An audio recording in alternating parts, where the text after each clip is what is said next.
ನಮಸ್ಕಾರ ಸ್ನೇಹಿತರೆ.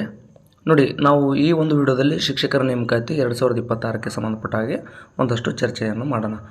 ನಿಮ್ಗೆ ಆಲ್ರೆಡಿ ಗೊತ್ತಿದೆ ಏನಂತಂದರೆ, ನೇಮಕಾತಿಗೆ ಸಂಬಂಧಪಟ್ಟಂತೆ ಸಿ ಅಂಡರ್ ರೂಲ್ ಬಂದಿದೆ. ಇನ್ನೂ ಅದು ಫೈನಲ್ ಆಗಿಲ್ಲ. ಯಾಕೆಂದರೆ ಆಕ್ಷೇಪಣೆಗೆ ಅವಕಾಶವನ್ನು ಕೊಟ್ಟಿದ್ದರು. ಬಹುತೇಕ ಆಕ್ಷೇಪಣೆಗೆ ಕೊಟ್ಟಂಥ ಸಮಯವನ್ನು ಕೂಡ ಈಗ ಮುಗಿದೋಗಿರ್ತಕ್ಕಂಥದ್ದು.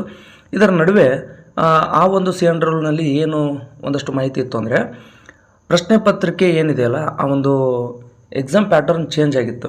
ಅಂದರೆ ಹೈಸ್ಕೂಲ್ ಏನಿತ್ತು ಅಲ್ಲಿ OMR ಇತ್ತು. OMRನಲ್ಲಿ ನೀವು ಆನ್ಸರ್ಗಳನ್ನು ಶೇಡ್ ಮಾಡಿ ಬರ್ತಿದ್ರಿ. ಬಟ್ ಈಗ ಸಿ ಅಂಡ್ ರೂಲ್ ತಿದ್ದುಪಡಿ ನಂತರ ಏನಾಗಿದೆ ಅಂತಂದರೆ, GPT ಹೆಂಗೆ ನಾವು ಹಿಂದೆ ರಿಟರ್ನ್ ಇತ್ತು ಅಂದರೆ ಡಿಸ್ಕ್ರಿಪ್ಟಿವ್ ಇತ್ತು, ಅದೇ ರೀತಿಯಾಗಿ ಹೈಸ್ಕೂಲ್ಗೂ ಇಟ್ಟರು. ಆನಂತರ PSTRಗೂ ಕೂಡ ಡಿಸ್ಕ್ರಿಪ್ಟಿವ್ನಲ್ಲಿ ಇಟ್ಟರು. ಅಂದರೆ PST, GPT, HSTR ಈ ಮೂರು ಎಕ್ಸಾಮ್ಗಳಿಗೂ ಕೂಡ ಡಿಸ್ಕ್ರಿಪ್ಟಿವ್ ಕಡ್ಡಾಯ ಮಾಡಿದರು. ಅದು ನಿಮ್ಗೆ ಗೊತ್ತಿದೆ. ಈಗ ಅದಕ್ಕೇನಾಗಿದೆ, ಮನವಿಯನ್ನು ಕೊಟ್ಟಿದ್ದಾರೆ. ಪ್ರಶ್ನೆ ಪತ್ರಿಕೆ ಒಂದು ವಿಧಾನ ಬದಲಾಗಬೇಕು ಅಂಥೇಳಿ. ಅಂದರೆ ಇದೆಲ್ಲವನ್ನು ಯಾಕೆ ಅಷ್ಟು ಗ್ರೂಪ್ ಸಿ ಹುದ್ದೆಗೋಸ್ಕರ ಇದೆಲ್ಲವನ್ನು ಯಾಕೆ ಎಕ್ಸಾಮ್ ಇಡ್ತೀರಿ? ನಮಗೆ ಒಂದು GK ಪತ್ರಿಕೆ ಮತ್ತು ಇನ್ನೊಂದು ನಮ್ಮ ಆಪ್ಷನಲ್ ಸಬ್ಜೆಕ್ಟ್ ಅಂದರೆ ಸ್ಪೆಸಿಫಿಕ್ ಪೇಪರ್ ಏನಿರುತ್ತೆ ಅದನ್ನು ಅಷ್ಟೇ 2 ಪೇಪರ್ ಇಡ್ರಿ, ಅದಕ್ಕೊಂದು 100 ಅಂಕ ಅದಕ್ಕೊಂದು 100 ಅಂಕ ಇರಲಿ, ಒಳ್ಳೆ ಸ್ಕೋರ್ ಮಾಡಿದವ್ರನ್ನ ತೊಗೊಳ್ರಿ ಅನ್ನುವಂಥ ಮನವಿಗಳು ಹೋಗಿದ್ದಾವೆ.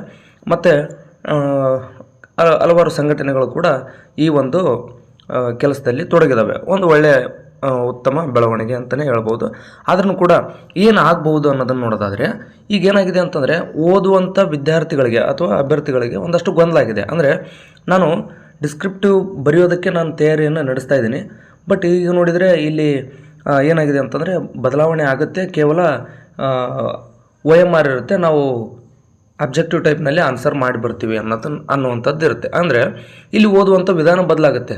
ಹಾಗಾಗಿ ನೀವು ಯಾವ ರೀತಿ ಓದ್ಕೋಬೇಕಂದ್ರೆ, ಈಗ ಸಿ ಅಂಡರ್ ಏನೋ ಬಂದಿದೆ, ಇನ್ನೂ ಅಂತಿಮವಾಗಿ ಬಂದಿಲ್ಲ. ಇಂಥ ಸಂದರ್ಭದಲ್ಲಿ ಪ್ರಶ್ನೆ ಪತ್ರಿಕೆ ವಿಧಾನ ಬದಲಾಗುತ್ತೆ ಅನ್ನುವಂಥ ಹಲವಾರು ವಿಚಾರಗಳು ಯೂಟ್ಯೂಬ್ನಲ್ಲಿ ಓಡಾಡ್ತಾ ಇದ್ದಾವೆ. ತಾವು ಕೂಡ ಅದನ್ನು ನೋಡಿರ್ತೀರಿ. ಈಗ ಏನಂತಂದರೆ, ಈಗ ನಾನಾಗಿರ್ಬೋದು ಅಥವಾ ಬೇರೆಯವರಾಗಿರ್ಬೋದು, ಯೂಟ್ಯೂಬ್ನಲ್ಲಿ ನಮಗೆ ಒಂದಷ್ಟು ಮಾಹಿತಿಯನ್ನು ಏನೋ ಕಲೆ ಹಾಕಿ ನಾವು ನಿಮಗೆ ಇನ್ಫಾರ್ಮೇಷನ್ ಕೊಡ್ತಿರ್ತೀವಿ. ಬಟ್ ಅಧಿಕೃತವಾದಂಥ ಮಾಹಿತಿ ಏನು ಅಂತಂದರೆ, ಈಗ ಸಿ ಅಂಡರ್ ರೂಲು ಬಂದಿದೆ, ಅಲ್ಲಿ ಡಿಸ್ಕ್ರಿಪ್ಟಿವ್ ಇದೆ ಅಂತಂದರೆ ನೀವು ಡಿಸ್ಕ್ರಿಪ್ಟಿವ್ಗೆ ತಯಾರಿ ನಡೆಸೋಂಥದ್ದೇ ಭಾಳ ಒಳ್ಳೆಯದು. ಈಗ ಹೋರಾಟ ಮಾಡಿದ್ದೀವಿ ಅಥವಾ ಹೋರಾಟ ಮಾಡ್ತಿದ್ದಾರೆ ಅಂದ ತಕ್ಷಣ ಅದೇನು ಬದಲಾವಣೆ ಆಗುತ್ತೆ ಅಂತಲೇ ಹೇಳೋಕ್ಕಾಗಲ್ಲ. ಯಾಕಂದರೆ ಈಗ ನೋಡಿ, ಬದಲಾವಣೆ ಆಯಿತು ಅಂದರೆ ಓಕೆ, ನೀವು ಓದ್ತಕ್ಕಂಥ ವಿಧಾನವನ್ನು ಬದಲಾಯಿಸ್ಕೊಂಡು ನೀವು ಕೇವಲ ಈ MCQ ಕ್ವಶನ್ಗಳಿಗೆ ಹೆಂಗೆ ಆನ್ಸರ್ ಮಾಡಬೇಕು ಮತ್ತು ಅದಕ್ಕೆ ಯಾವ ರೀತಿ ಓದ್ಕೊತೀರಿ.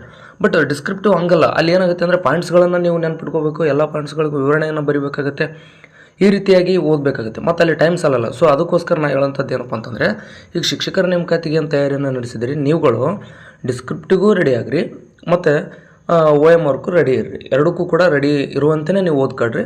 ಫೈನಲಿ ಏನಾದರೂ ಒಂದು ವೇಳೆ ಇಲ್ಲ, ಈಗ ನಾವು ಕೇವಲ GK ಮತ್ತು ಸ್ಪೆಸಿಫಿಕ್ ಸಬ್ಜೆಕ್ಟ್ 2 ಪತ್ರಿಕೆಗಳನ್ನು ಮಾತ್ರ ಇಡ್ತೀವಿ, ಆ 2 ಪತ್ರಿಕೆಗಳಲ್ಲಿ ನೀವು ಒಳ್ಳೆ ಸ್ಕೋರ್ ಮಾಡಿದರೆ ನಾವು ಅದ್ರ ಪ್ರಕಾರ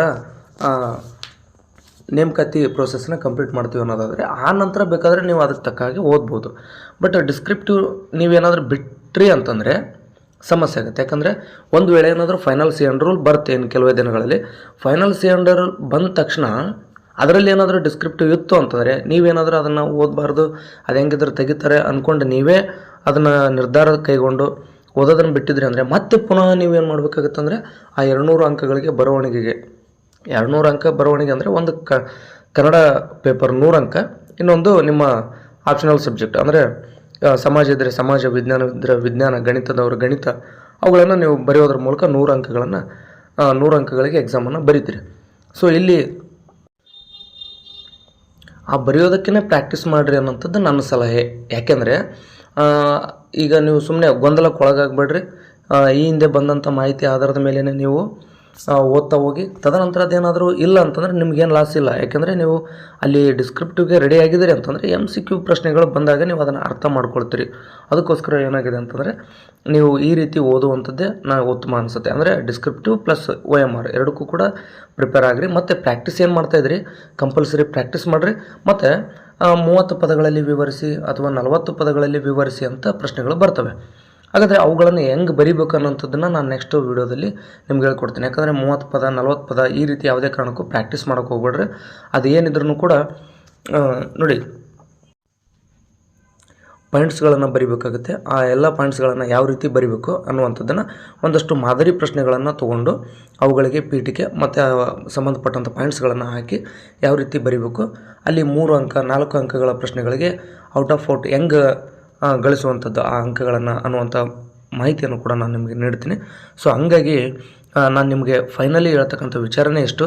ಯಾವುದೇ ಕಾರಣಕ್ಕೂ ಶಿಕ್ಷಕರ ನೇಮಕಾತಿಯಲ್ಲಿರ್ತಕ್ಕಂಥವ್ರು ಗೊಂದಲಕ್ಕೊಳಗಾಗಬೇಡಿ. ಅಧಿಕೃತ ಮಾಹಿತಿ ಇನ್ನೇನು ಕೆಲವೇ ದಿನಗಳಲ್ಲಿ ಬಹುತೇಕ ಬರುತ್ತೆ. ಯಾಕಂದರೆ ಈಗೇನು ಅಬ್ಜೆಕ್ಷನ್ಗೆ ಏನು ಅವಕಾಶ ಕೊಟ್ಟಿದ್ದಾರೆ ಅದು ಟೈಮ್ ಕೂಡ ಮುಗಿದೋಗಿದೆ. ಇನ್ನು ಅಂತಿಮವಾದಂಥ ಸೇನ್ ರೋಲ್ ಬರುತ್ತೆ. ಬಂದ ನಂತರ ಅದರಲ್ಲಿ ಏನು ಅಂತಿಮವಾಗಿ ವಿಷಯ ಇರುತ್ತೋ ಅದು ಫೈನಲ್ ಆಗಿಬಿಡುತ್ತೆ. ನಾವುಗಳು ಹೇಳೋಂಥದ್ದು ಸುಳ್ಳು ಆಗ್ಬೋದು, ನಿಜನ ಆಗ್ಬೋದು. ಸುಮ್ಮನೆ ಅದನ್ನೆಲ್ಲ ನಂಬಿಕೊಂಡು ನೀವು ಓದೋದನ್ನು ವ್ಯತ್ಯಾಸ ಮಾಡ್ಕೊಳಕ್ಕೆ ಹೋಗಬೇಡಿ. ನೀವೇನು ಓದ್ತಾ ಇದ್ದೀರಿ ಎರಡೂ ರೀತಿ ರೆಡಿ ಇರ್ರಿ ಯಾವಾಗಲೂ. ಅಂದರೆ ಕೇವಲ ಒಂದಕ್ಕೆ ಜೋತ್ ಬೀಳಕ್ಕೆ ಹೋಗ್ಬಿಡ್ರಿ. ಅಂದರೆ ನಾನು MCQನೇ ಬಂದ್ರೆ ನನಗೆ ಈಸಿಯಾಗಿ ಬಿಡುತ್ತೆ, ನಾನು ಹಂಗೆ ಓದಿಬಿಡ್ತೀನಿ, ಅದೆಲ್ಲ ಬೇಡ. ನಾನು ಡಿಸ್ಕ್ರಿಪ್ಟಿವ್ ಬಂದರೆ ಏನೋ ಒಂದಷ್ಟು ಗೋಲ್ಡ್ ಪಾಯಿಂಟ್ಸ್ ಬರೆದು ಬಿಡ್ತೀನಿ, ಈ ರೀತಿಯೂ ಬೇಡ. ಏನಂದರೆ ಆ್ಯಕ್ಯುರೇಟಾಗಿ ನಿಮ್ಮ ಸಬ್ಜೆಕ್ಟ್ ಏನಿದೆ ಚೆನ್ನಾಗಿ ಓದ್ಕೊಳ್ತಾ ಹೋಗ್ರಿ. ಈ ಒಂದಷ್ಟು ಅಧಿಕೃತ ಒಂದು ಮಾಹಿತಿ ಸಿಕ್ತಿ ಅಂತಂದರೆ ನಾನು ನಿಮಗೆ ಖಂಡಿತವಾಗಲೂ ಆ ಮಾಹಿತಿಯನ್ನು ತಿಳಿಸ್ಕೊಡ್ತೀನಿ ಅಂತ ಹೇಳ್ತಾ ಈ ಒಂದು ವಿಡಿಯೋನಲ್ಲಿ ಮುಗಿಸ್ತಾ ಇದ್ದೀನಿ. ಧನ್ಯವಾದ.